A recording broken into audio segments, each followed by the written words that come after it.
turi kumwe n'umucunguzi tubyine dushimira Imana ega ibyishimo tuzagira.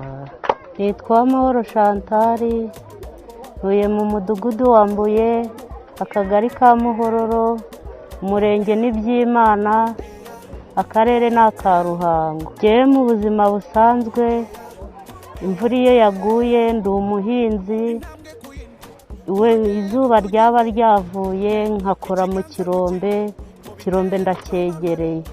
Njyewe ukuntu byagenze, naguraga amayinite Terasitori ya 300 nka gatatu mu cyumweru, cyangwa nkagura aya 200 ariko nabwo nkabikora nka gatatu mu cyumweru.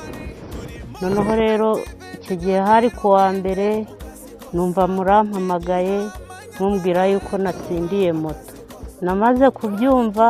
Maze kubyumva narabyishimiye, narishimye cyane kuko nari mu kabande mu kirombe imvura ntiragwa ngo njye guhinga. Noneho ubwo ngubwo naranabyinnye cyane rwose ndishimye.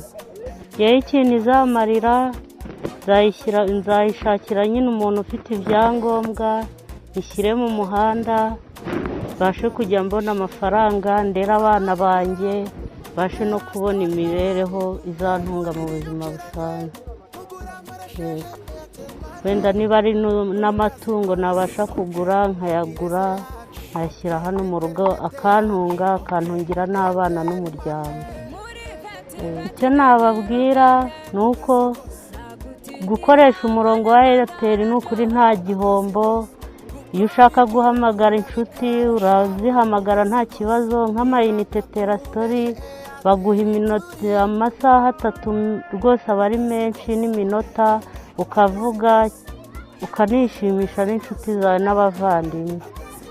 Icyo nabashishikariza ni ukujya bagura amayinite batitaye ngo bazabona iki, kuko ntabwo umenya uko Imana ibigenje. Nanjye ntabwo nari nzi ko Imana izabikora gutya. Naratunguwe rwose. Okay. Airtel.